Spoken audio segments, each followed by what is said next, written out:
ಎಲ್ಲ ದೇವ ಜನರಿಗೂ ಕ್ರಿಸ್ತ ಯೇಸುವಿನ ನಾಮದಲ್ಲಿ ವಂದನೆಗಳು.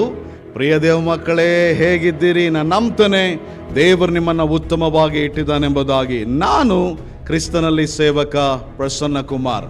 ಬನ್ನಿ ಈ ದಿನ ಒಂದು ವಿಷಯವನ್ನು ಧ್ಯಾನಿಸಿಕೊಳ್ಳೋಣ. ಪ್ರಿಯ ದೇವ ಮಕ್ಕಳೇ, ನೀವೆಂದಾದರೂ ಆಲೋಚನೆ ಮಾಡಿದಿರಾ ಯಾಕೆ ನನಗೆ ಶೋಧನೆ ಆಗ್ತದೆ ಎಂಬುದಾಗಿ? ನನ್ನ ಜೀವನದಲ್ಲೇ ಯಾಕೆ ಶೋಧನೆ, ನಾನೇ ಯಾಕೆ ಶೋಧನೆ ಒಳಗಾದು ಹೋಗ್ತೇನೆ ಎಂಬುದಾಗಿ ನೀನು ಎಂದಾದರೂ ಆಲೋಚನೆ ಮಾಡಿದ್ಯಾ? ಲೋಕದಲ್ಲಿ ಎಷ್ಟೋ ಜನರು ಪಾಪ ಮಾಡುವಂಥವ್ರು, ಲೋಕದಲ್ಲಿ ಎಷ್ಟೋ ಜನರು ಕೆಟ್ಟದನ್ನು ಮಾಡುವಂಥವ್ರು ಚೆನ್ನಾಗಿರ್ತಾರೆ. ಯಾಕೆ ರೀ? ನಿಮ್ಮ ಅಕ್ಕಪಕ್ಕದ ವಿಶ್ವಾಸಿಗಳನ್ನಿಸ್ಕೊಳ್ಳುವಂಥವ್ರು ಅವ್ರು ದೇವರಲ್ಲಿರೋದಿಲ್ಲ, ದೇವರಿಗಾಗಿ ಜೀವಿಸೋಲ್ಲ, ದೇವರಿಗೋಸ್ಕರ ಬದುಕಲ್ಲ. ಆದರೂ ಸಹ ಅವರೆಲ್ಲ ಚೆನ್ನಾಗಿರ್ತಾರೆ. ಆದರೆ ನೀವು ದೇವರಿಗೋಸ್ಕರ ಬದುಕಿದ್ರು ಸಹ, ದೇವರಿಗಾಗಿ ಬಾಳಿದ್ರು ಸಹ, ದೇವರಿಗಾಗಿ ನಿಮ್ಮ ಸರ್ವಸ್ವವನ್ನು ತ್ಯಾಗ ಮಾಡಿ ಜೀವಿಸಿದ್ರು ಸಹ ನಿಮಗೆ ಪದೇ ಪದೇ ಪದೇ ಪದೇ ಶೋಧನೆ ಬರ್ತಾ ಇರ್ತದೆ. ಯಾಕೆ ನಿಮಗೆ ಶೋಧನೆ ಅನ್ನುವಂಥ ಪ್ರಶ್ನೆ ಯಾವತ್ತಾದರೂ ಬಂದಿದೆಯಾ? ಪ್ರಿಯ ದೇವ ಮಗುವೇ, ನಾನು ಹೇಳುವಂಥ ವಿಷಯವನ್ನು ಜಾಗ್ರತೆ ಕೆಡಿಸ್ಕೋ. ಶೋಧನೆ ನಿನಗಲ್ಲ, ಶೋಧನೆ ನೀನಿಟ್ಟಂತ ನಂಬಿಕೆಗೆ. ಮತ್ತೆ ನಾನು ನಿಮಗೆ ರಿಪೀಟ್ ಮಾಡ್ತೇನೆ, ಶೋಧನೆ ನಿನಗಲ್ಲ, ಶೋಧನೆ ನೀನಿಟ್ಟಂತ ನಂಬಿಕೆಗೆ. ನೀವು ಅನ್ಬೋದು, ಪಾಸ್ಟರ್ ಅವರು ಇದು ಹೇಗಾಗ್ಲಿಕ್ಕೆ ಸಾಧ್ಯ ಅಂತೇಳಿ. ನಿಮ್ಮ ಸುತ್ತಮುತ್ತ ಇರುವಂತ ವಿಶ್ವಾಸಿಗಳ ಜೀವನದಲ್ಲಿ ಅವರು ದೇವರಿಗಾಗಿ ಜೀವಿಸ್ತಾ ಇದ್ರು, ದೇವರಿಗಾಗಿ ಬದುಕದೇ ಇದ್ರು, ದೇವರಿಗಾಗಿ ನಿಲ್ಲದೇ ಇದ್ರು ಸಹ ಅವರೆಲ್ಲ ಚೆನ್ನಾಗಿದ್ದಾರಂದ್ರೆ ಅದಕ್ಕೆ ಕಾರಣ ಅವರೊಳಗೆ ಕ್ರಿಸ್ತನ ಮೇಲೆ ನಂಬಿಕೆ ಇಲ್ಲ. ಅಂದ್ರೆ ಅವರಲ್ಲಿ ಯಾವುದೋ ನಿರ್ದಿಷ್ಟವಾದಂತ ನಂಬಿಕೆ ಇಲ್ಲ. ಹಾಗಾಗಿ ಅವರು ಹಾಗೆ ಬಿಡಲ್ಪಟ್ಟಿದ್ದಾರೆ. ಆದರೆ ನೀನು ಇಂದು ಯಾಕೆ ಶೋಧಿಸಲ್ಪಡ್ತಾ ಇದೆಯಾ ಅಂದ್ರೆ, ನೀನು ಶೋಧಿಸಲ್ಪಡ್ತಿರೋ ಕಾರಣ ನಿನ್ನೊಳಗಿರುವಂತ ನಿರ್ದಿಷ್ಟವಾದಂತ ನಂಬಿಕೆ. ಹಾಗಾಗಿ ನಿನಗೆ ಅಲ್ಲ ಶೋಧನೆ ಆಗ್ತಾ ಇರೋದು, ನೀನು ಇಟ್ಟಂತ ನಂಬಿಕೆಗೆ. ನೀನು ಒಂದು ವೇಳೆ ಆ ನಂಬಿಕೆನ ತಳ್ಳಿಬಿಟ್ರೆ, ಆ ನಂಬಿಕೆ ಬೇಡ ಅಂತ ಬಿಟ್ಬಿಟ್ರೆ ನಿನಗೆ ಶೋಧನೆಗಳು ಕಡಿಮೆ ಆಗ್ತದೆ. ಮೇ ಬಿ ನೀನು ಆ ಶೋಧನೆ ಒಳಗೆ ಹೆಚ್ಚಾಗಿ ಆದು ಹೋಗ್ಲಿಕ್ಕೆ ಕಾರಣ ನೀನಿಟ್ಟಂತ ಬಹುತೇಕ ನಂಬಿಕೆ ಆಗಿರ್ತದೆ. ಪಾಸ್ಟರ್ ಅವರೇ, ನೀವು ಹೇಳ್ತಿರೋ ಮಾತು ಎಲ್ಲಿದೆ ಎಂಬುದಾಗಿ ನೀವೇನಾದ್ರು ಕೇಳ್ತೀರಾ? ಹಾಗಾದ್ರೆ ನಿಮ್ಮ ಬೈಬಲ್ ಅನ್ನ ಯಾಕೋಬನು ಬರೆದ ಪತ್ರಿಕೆ 1ನೇ ಅಧ್ಯಾಯದ 2ನೇ ವಚನಕ್ಕೆ ತಿರುಗಿಸಬೇಕೆಂಬುದಾಗಿ ಪ್ರೀತಿಯಿಂದ ಮನವಿ ಮಾಡುವನಾಗಿದ್ದೇನೆ. ಅಲ್ಲಿ ವಾಕ್ಯ ಹೀಗೆ ಹೇಳ್ತದೆ, ನನ್ನ ಪ್ರಿಯ ಸಹೋದರರೇ, ನೀವು ನಾನಾ ವಿಧವಾದಂಥ ಸಂಕಟಗಳಲ್ಲಿ, ಕಷ್ಟಗಳಲ್ಲಿ ಬಿದ್ದಿರುವಾಗ ಅದನ್ನು ಕೇವಲ ಆನಂದಕರವಾದ ನೆನೆಸ್ರಿ. ಯಾಕಂದ್ರೆ ನಿಮ್ಮ ನಂಬಿಕೆಗೆ ಆಗುವ ಪರಿಶೋಧನೆಯು ಅಂತೇಳಿ ಮಾತಾಡ್ತದೆ. ಅಂದ್ರೆ ಆ ವಾಕ್ಯ ಹೇಳ್ತದೆ, ಶೋಧನೆ ಆಗೋದು ನಿಮ್ಮ ನಂಬಿಕೆಗೆ ಎಂಬುದಾಗಿ. ಅಲ್ಲಿ ಬರೆಯಲ್ಪಟ್ಟದೆ ಪರಿಶೋಧನೆ ಎಂಬುದಾಗಿ. ಶೋಧನೆ ಅಂದ್ರೆ ಹುಡುಕು ಅಂತೇಳಿ ಅಥವಾ ಹುಡುಕೋದು ಅಂತೇಳಿ. ಪರಿಶೋಧನೆ ಅಂದ್ರೆ ಪರಿ ಮತ್ತು ಶೋಧನೆ ಅನ್ನುವಂಥ ಎರಡು ಪದಗಳು. ಪರಿ ಅಂದ್ರೆ ಕಟ್ ಮಾಡೋದು, ಕೊಯ್ಯೋದು, ತುಂಡು ಮಾಡೋದು ಅಂತ ಹೇಳಿದ್ರ ಅರ್ಥ.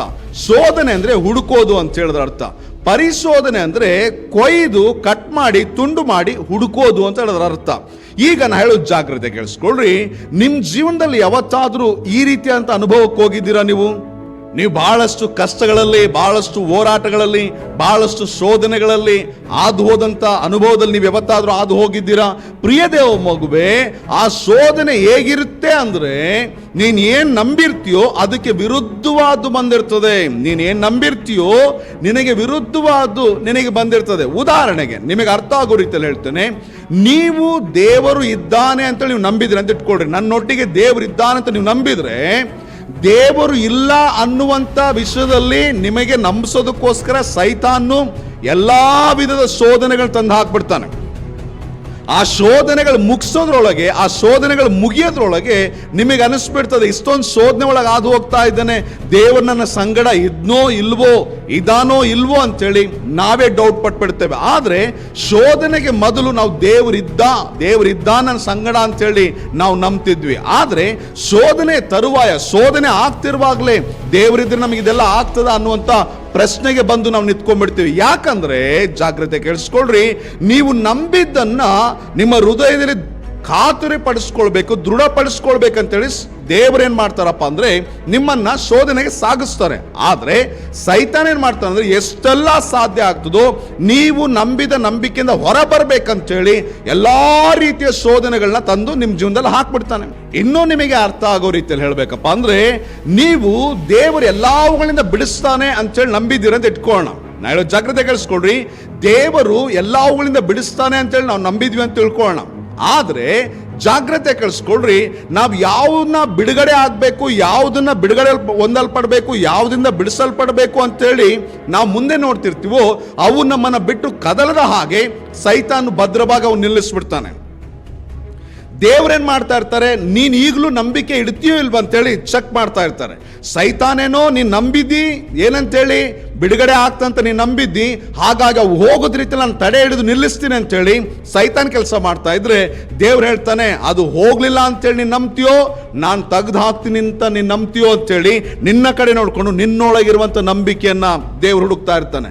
ಈಗ ನೀವು ಯಾವ ಬಿಡುಗಡೆ ಆಗ್ಬೇಕಂತ ಎದುರು ನೋಡ್ತಾ ಇರ್ತೀರೋ ಆ ಬಿಡುಗಡೆ ಹೋಗೋದ್ ರೀತಿಯಲ್ಲಿ ಹಾಗೆ ನಿಂತ್ಕೊಂಡ್ಬಿಡ್ತದೆ. ನಾವು ಪ್ರಾರಂಭದಲ್ಲಿ ದೇವರು ಬಿಡಿಸ್ತಾನಂತ ನಾವು ನಂಬಿರ್ತೇವೆ, ಆದ್ರೆ ಅದು ಹೋಗದೇ ಇದ್ದಾಗ, ಆ ಬಿಡುಗಡೆ ಸಿಗದೇ ಇದ್ದಾಗ ದೇವರು ಮಾಡಲ್ಲ ಅನ್ನುವಂತ ಅಪನಂಬಿಕೆಗೆ ಸಾಗಿ ಹೋಗ್ಬಿಡ್ತೇವೆ. ಅದಕ್ಕೆ ನಮ್ಮ ನಂಬಿಕೆಗೆ ಪರಿಶೋಧನೆ ಆಗ್ತದೆ. ನಂಬಿಕೆ ಇದೆಯೋ ಇಲ್ಲೋ ಅಂತೇಳಿ ಚೆಕ್ ಮಾಡಲ್ಪಡ್ತಾ ಇದೆ. ನೀನು ನಂಬುವ ಪ್ರತಿ ಅಂಶಕ್ಕೆ ನಂಬಿಕೆ ಇದೆಯೋ ಇಲ್ಲೋ ಅಂತೇಳಿ ಚೆಕ್ ಮಾಡಲ್ಪಡ್ತಾ ಇದೆ. ಹಾಗೆ ನೀವು ನಿಮ್ಗಿರೋ ಎಷ್ಟೋ ಕಷ್ಟಗಳು ಹೋಗ್ಬೇಕು ಅಂತ ನೀವು ಪ್ರಾರ್ಥಿಸ್ತಿರ್ತೀರಿ ಅಂತ ಇಟ್ಕೊಳ್ಳೋಣ. ಆದ್ರೆ ಆ ಕಷ್ಟಗಳು ಹಾಗೆ ಇರ್ತವೆ. ನಾವು ಮೊದ್ಲೇನ್ ಮಾಡಿರ್ತೀವಿ, ಕಷ್ಟಗಳು ಹೋಗ್ತವಂತೇಳಿ ನಾವು ನಂಬಿರ್ತೇವೆ. ಆ ಕಷ್ಟಗಳು ಕದಲದೇ ಇದ್ದಾಗ, ಆ ಕಷ್ಟಗಳು ಹೋಗದೇ ಇದ್ದಾಗ ನಾವೇನ್ ಮಾಡ್ಬಿಡ್ತೀವಿ, ಈ ಕಷ್ಟಗಳು ಹೋಗಲ್ಲ ಅನ್ನುವಂತ ಅಪನಂಬಿಕೆಗೆ ಜಾರಿ ಹೋಗ್ಬಿಡ್ತೇವೆ. ಅಲ್ಲಿ ಸಹ ನಮ್ಮ ನಂಬಿಕೆ ಹುಡುಕಲ್ಪಡ್ತದೆ. ನಂಬಿಕೆ ಇದೆಯೋ ಇಲ್ವೋ ಅಂತೇಳಿ ಹುಡುಕಲ್ಪಡ್ತದೆ. ಹಾಗೆ ನಾವು ಪ್ರಾರ್ಥನೆ ಮಾಡಿದ್ರೆ ನಮಗೆ ಇದು ಸಿಗ್ತದೆ, ಪ್ರಾರ್ಥನೆ ಮಾಡಿದ್ರೆ ಅದು ಸಿಗ್ತದೆ, ಪ್ರಾರ್ಥನೆ ಮಾಡಿದ್ರೆ ಹಾಗಾಗ್ತದೆ ಹೀಗಾಗ್ತದೆ ಅಂತೇಳಿ ನಾವು ಪ್ರಾರ್ಥಿಸ್ತೇವೆ. ಆದ್ರೆ ಎಷ್ಟೋ ವಿಷಯಗಳು ಯಾವುದು ಸರಿ ಆಗೋಲ್ಲ. ಆಗ ಏನಾಗಲ್ಪಡ್ತಂದ್ರೆ, ನಾವು ಮೊದಲಿಗೆ ಅದನ್ನ ನಂಬಿದ್ವಿ, ನಾವು ಪ್ರಾರ್ಥನೆ ಮಾಡಿದ್ರೆ ಬಿಟ್ಟು ಹೋಗ್ತದೆ ಅಂತೇಳಿ, ಆದ್ರೆ ಅದು ಬಿಟ್ಟು ಹೋಗದೇ ಇದ್ದಾಗ, ಸರಿಯಾಗದೇ ಇದ್ದಾಗ ನಾವು ಅಪನಂಬಿಕೆಗೆ ಜಾರಿ ಹೋಗ್ಬಿಡ್ತೇವೆ. ಅವುಗಳ ಮಧ್ಯದಲ್ಲಿ ಅವು ಹೋಗದೇ ಇದ್ದಾಗ ಅಲ್ಲಿ ದೇವರು ನಮ್ಮನ್ನ ಚೆಕ್ ಮಾಡ್ತಾನೆ. ಏನಂತೇಳಿ, ನಿನ್ನೊಳಗಿರುವಂತ ನಂಬಿಕೆ ನಿಜಾನ ಸುಳ್ಳು ಅಂತೇಳಿ ಆ ನಂಬಿಕೆಗೆ ಟೆಸ್ಟ್ ಆಗ್ತದೆ. ಹಾಗೆ ನಾವು ವಾಕ್ಯ ಓದಬೇಕು. ಇವತ್ತು ನಾನು ವಾಕ್ಯ ಚೆನ್ನಾಗಿ ಓದಬೇಕು, ವಾಕ್ಯ ನಾನು ಚೆನ್ನಾಗಿ ಧ್ಯಾನ ಮಾಡಬೇಕು, ವಾಕ್ಯ ನನಗೆಲ್ಲ ಆಶೀರ್ವಾದಗಳು ಸಿಗ್ತಾವಂತೇಳಿ ನೀನು ನಂಬುವಾಗ ಆ ವಾಕ್ಯ ಮುಟ್ಟದ ಹಾಗೆ ನಿನಗೆ ಶೋಧನೆಗಳು ಬರ್ತವೆ. ಯಾಕಂದ್ರೆ ನೀನು ವಾಕ್ಯದ ಮೇಲೆ ಇಟ್ಟಂತ ನಂಬಿಕೆ, ನಿನ್ನ ಜೀವನದಲ್ಲಿ ನಾನು ಚೆನ್ನಾಗಾಗ್ತೇನೆ, ನಾನು ಚೆನ್ನಾಗಿ ನಿಂತ್ಕೊಳ್ತೀನಿ ಅಂತೇಳಿ ನೀನು ನಂಬುವಾಗ ನೀನು ಚೆನ್ನಾಗಿ ಆಗದಿರುವಂತ ಅನೇಕ ಪರಿಸ್ಥಿತಿಗಳು ನಿನ್ನ ಮುಂದೆ ಉದ್ಭವಿಸಲ್ಪಡ್ತವೆ. ಅದು ನೋಡಿದಾಗ ನೀನು ನಂಬಿಕೆ ಬಿಟ್ಟು ಹೋಗ್ಬಿಡ್ಬೇಕು ಅಂತೇಳಿ ಅವೆಲ್ಲವುಗಳು ಉದ್ಭವಿಸ್ತವೆ. ಆಗ ದೇವರು ನಿನ್ನೊಳಗಿರುವಂತ ನಂಬಿಕೆಯನ್ನು ಚೆಕ್ ಮಾಡ್ತಾನೆ. ಪ್ರಿಯ ದೇವ ಮಗುವೇ, ಎಷ್ಟೋ ಸಾರಿ ನಾನು ವಾಕ್ಯದ ಪ್ರಕಾರ ಆಗ್ಬೇಕು, ಆಶೀರ್ವಾದವಾಗಬೇಕು, ನನ್ನ ಕುಟುಂಬ ಹೀಗಿರ್ಬೇಕು, ನನ್ನ ಮಕ್ಕಳು ಹೀಗಿರ್ಬೇಕು, ನನ್ನ ಹೆಂಡತಿ ಹೀಗಿರ್ಬೇಕು, ಗಂಡ ಹೀಗಿರ್ಬೇಕು, ನಾವು ಹೀಗಿರ್ಬೇಕು, ನಾವು ಈ ರೀತಿ ಆಶೀರ್ವಿಸಲ್ಪಡಬೇಕು ಅಂತೇಳಿ ಎಷ್ಟೋ ನಂಬಿಕೆ ಇಟ್ಕೊಂಡು ಹೋಗ್ತೇವೆ. ಆದ್ರೆ ಆ ವಿಷಯ ಸೋತಿರ್ತೇವೆ. ಯಾಕಂದ್ರೆ ನಾವು ನಂಬಿದ ಸಂಗತಿಗಳಿಗೆ ಅನುಕೂಲವಾದಾಗದೆ ಆ ನಂಬಿದ ಸಂಗತಿಗಳಿಗೆ ವಿರುದ್ಧವಾದಾಗುವಾಗ ನಮ್ಮೊಳಗೆ ನಂಬಿಕೆ ಬಿಟ್ಟು ಹೊರಟೋಗ್ತದೆ. ಆದ್ರೆ ದೇವರು ಏನ್ ಮಾಡ್ತಾ ಇದ್ದಾರೆ ಅಂದ್ರಲ್ಲಿ, ನೀನ್ ನಂಬಿದ ವಿಷಯದಲ್ಲಿ ನಂಬಿಕೆ ಇಟ್ಕೊಳ್ತೀಯೋ ಇಲ್ಲೋ ಅಂತೇಳಿ ಚೆಕ್ ಮಾಡ್ತಾ ಇದ್ದಾನೆ. ನಿನ್ನ ನಂಬಿಕೆಗೆ ಪರಿಶೋಧನೆ ಆಗ್ತಾ ಇದೆ. ನಿನ್ನ ನಂಬಿಕೆ ಬಿಟ್ಟು ಹೋಗ್ಬೇಕು, ನೀನ್ ನಂಬಿಕೆ ಬಿಟ್ಟು ಹೋಗ್ಬೇಕಂತ ನಿನಗೆ ಪರಿಶೋಧನೆ ಆಗ್ತಾ ಇಲ್ಲ. ನೀನು ನಂಬಿಕೆ ಒಳಗೆ ನಿಲ್ಬೇಕು, ಇನ್ನೂ ನಂಬಿಕೆ ಇಡಬೇಕು. ಮುಂದೆ ಏನೇ ಸಂಭವಿಸಲಿ ನನ್ನ ನಂಬಬೇಕು ಅಂತ ದೇವರು ಬಯಸ್ತಾನೆ. ಮುಂದೆ ಎಂಥದ್ದೇ ನಡೆಯಲಿ ನನ್ನ ನಂಬಬೇಕು ಅಂತ ದೇವರು ಬಯಸ್ತಾನೆ. ಎಲ್ಲ ಸಂಗತಿಗಳು ನಮಗೆ ಅನುಕೂಲವಾಗಿ ಇರದೇ ಇದ್ದಾಗ್ಯೂ ಸಹ, ನಮಗೆ ವಿರುದ್ಧವಾಗಿದ್ದಾಗ್ಯೂ ಸಹ, ಏನೇ ಸಂಭವಿಸಿದಾಗ್ಯೂ ಸಹ ನಾವು ಇಟ್ಟಂತ ನಂಬಿಕೆ ಒಳಗೆ ನಾವು ನಿಲ್ಬೇಕಂತೇಳಿ ದೇವರು ನಮ್ಮಿಂದ ಎದುರು ನೋಡ್ತಾನೆ.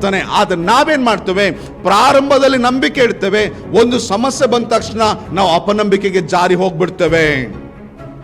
ನಾವು ಅಪನಂಬಿಕೆಯಿಂದ ನಂಬಿಕೆಗೆ ಬರಬೇಕು. ಆದ್ರೆ ದುಃಖದ ವಿಷಯ ಏನಪ್ಪ ಅಂದ್ರೆ, ನಾವು ನಂಬಿಕೆಯಿಂದ ಅಪನಂಬಿಕೆಗೆ ಹೋಗ್ತೇವೆ. ಪ್ರಿಯ ದೇವ ಮಗುವೇ, ಜಾಗ್ರತೆ ಕೇಳಿಸ್ಕೋ. ಏನೇ ಸಂಭವಿಸಲಿ, ಯಾಕೋಬನು ಬರೆದ ಪತ್ರಿಕೆ 1ನೇ ಅಧ್ಯಾಯದ 2ನೇ ವಚನದ ಪ್ರಕಾರವಾಗಿ ನಂಬಿಕೆಗೆ ಪರಿಶೋಧನೆ ಆಗ್ತಾ ಇರೋದ್ರಿಂದ ಏನೇ ಸಂಭವಿಸಲಿ, ಎಂಥದೇ ಸಂಭವಿಸಲಿ, ನಿನ್ನ ನಂಬಿಕೆ ಒಳಗೆ ನೀನು ನಿಂತ್ಕೋ. ನೀನ್ ತಕ್ಕೊಂಡಂತ ನಿರ್ಧಾರದಲ್ಲಿ ನೀನು ಸ್ಟ್ಯಾಂಡ್ ಆಗಿರು.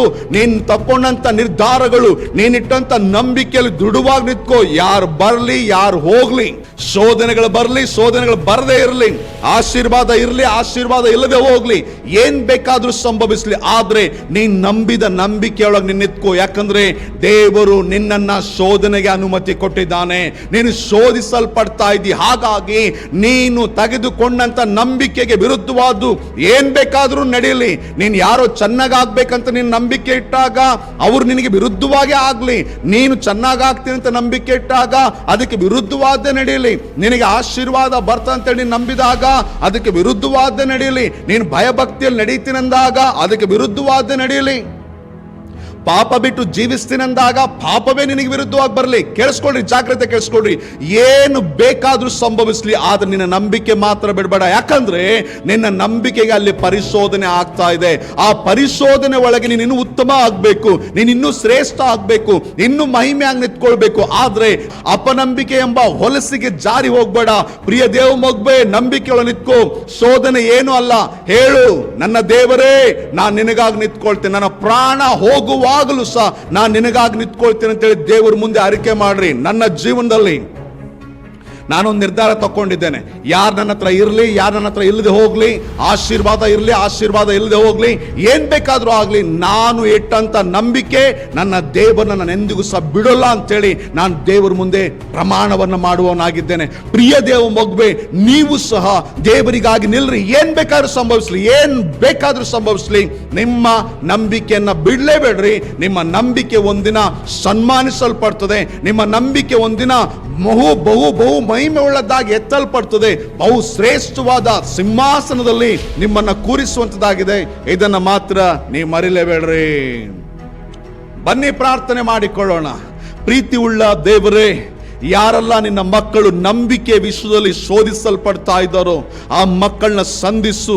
ಅವರ ನಂಬಿಕೆಯನ್ನ ಕಳೆದುಕೊಳ್ಳದಂತೆ, ಅವರ ನಂಬಿಕೆಯಲ್ಲಿ ಬಿದ್ದು ಹೋಗದಂತೆ, ಅವರ ನಂಬಿಕೆಯಲ್ಲಿ ಸೋತು ಹೋಗದಂತೆ ಬಲವಾಗಿ ನಿಲ್ಲಿಸು ಕರ್ತನೆ. ನಿನ್ನ ಮಹಿಮೆಗಾಗಿ, ನಿನ್ನ ಘನಕ್ಕಾಗಿ, ನಿನ್ನ ಸಮಸ್ತ ಸಂಗತಿಗಳಿಗಾಗಿ ನಿನ್ನ ಮಕ್ಕಳು ಬಲವಾಗಿ ನಿಲ್ಲುವಂತೆ ನೀನು ಸಹಾಯ ಮಾಡು.